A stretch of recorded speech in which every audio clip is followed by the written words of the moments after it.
안녕하십니까. 맥체인 성경 읽기 레위기 2장 3장 요한복음 21장 잠언 18장 골로새서 1장.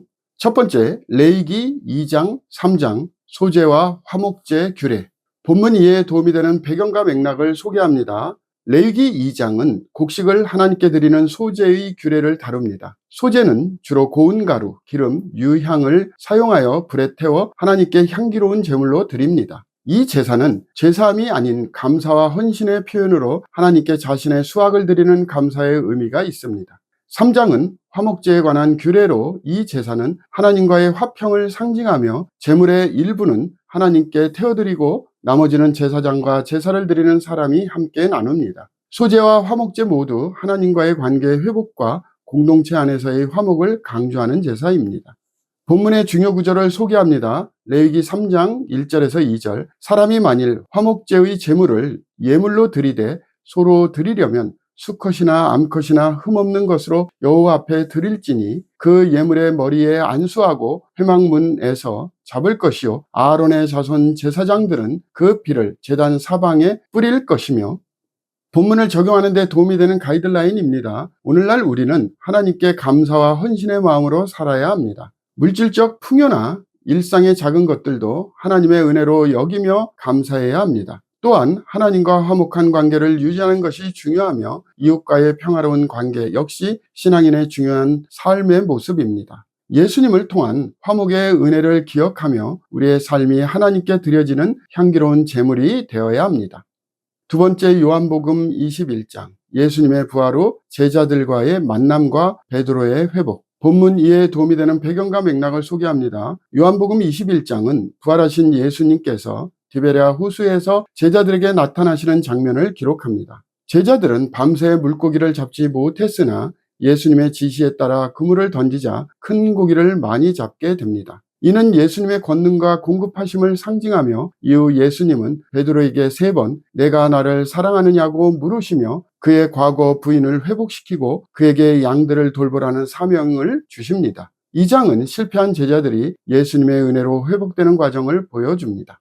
본문의 중요 구절을 소개합니다. 요한복음 21장 17절. 세 번째에 이르시되 요한의 아들 시몬아 내가 나를 사랑하느냐 하시니 주께서 3번째 내가 나를 사랑하느냐 하심으로 베드로가 근심하여 이르되 주님 모든 것을 아시오매 내가 주님을 사랑하는 줄을 주님께서 아시나이다. 예수께서 이르시되 내 양을 먹이라. 본문을 적용하는 데 도움이 되는 가이드라인입니다. 오늘날 우리는 예수님의 용서와 회복의 은혜를 신뢰해야 합니다. 우리의 실수와 실패에도 불구하고 하나님은 우리를 다시 일으켜 세우시며 새로운 사명을 주십니다. 우리가 하나님을 사랑한다면 그 사랑을 이웃과 공동체에 실천해야 합니다. 하나님은 우리의 부족함에도 불구하고 계속해서 우리를 사랑하시며 우리를 통해 그의 뜻을 이루십니다. 세 번째, 잠언 18장 말의 권세와 지혜로운 삶. 본문 이해에 도움이 되는 배경과 맥락을 소개합니다. 잠언 18장은 말의 중요성과 지혜로운 삶의 원칙을 강조합니다. 죽고 사는 것이 혀의 힘에 달렸나니 혀를 쓰기 좋아하는 자는 그 열매를 먹으리라 라는 말씀은 말의 영향력이 얼마나 큰지를 보여줍니다. 또한 성은 강한 자의 망대라는 구절은 여호와의 이름을 의지하는 자가 안전하다는 것을 말합니다. 이 장은 지혜로운 말과 행동이 개인의 삶뿐 아니라 공동체의 건강에도 영향을 끼친다는 교훈을 줍니다. 본문의 중요 구절을 소개합니다. 잠언 18장 20절에서 21절. 사람은 입에서 나오는 열매로 말미암아 배부르게 되나니 곧 그의 입술에서 나는 것으로 말미암아 만족하게 되느니라. 죽고 사는 것이 혀의 힘에 달렸나니 혀를 쓰기 좋아하는 자는 혀의 열매를 먹으리라. 본문을 적용하는 데 도움이 되는 가이드라인입니다. 오늘날 우리는 말의 힘을 인식하고 신중하게 사용해야 합니다. 말은 사람을 세우기도 하고 상처를 주기도 하기에 지혜로운 언어 사용이 중요합니다. 하나님의 이름을 의지하며 우리의 말과 행동이 하나님을 영화롭게 하는 도구가 되어야 합니다. 사랑과 격려의 말을 통해 공동체 안에서 화목과 평화를 이루는 것이 우리의 사명입니다. 오늘의 마지막 본문 골로새서 1장 그리스도의 탁월하심과 구원의 은혜. 본문 이해에 도움이 되는 배경과 맥락을 소개합니다. 골로새서 1장은 바울이 골로새 교회 성도들에게 보내는 감사와 중보의 기도로 시작합니다. 바울은 그리스도의 위대하심과 창조주로서의 권능을 강조하며 그리스도 안에서 구속과 죄 사함을 얻는다고 선포합니다. 그는 보이지 아니하는 하나님의 형상이시요 모든 피조물보다 먼저 나신 이시니 라는 말씀은 예수님의 신성과 주권을 밝힙니다. 바울은 성도들이 그리스도 안에서 믿음을 굳건히 하여 모든 선한 일에 열매를 맺기를 기도합니다. 본문의 중요 구절을 소개합니다. 골로새서 1장 13절에서 14절. 그가 우리를 흑암의 권세에서 건져내사 그의 사랑의 아들의 나라로 옮기셨으니 그 아들 안에서 우리가 속량 곧 죄 사함을 얻었도다.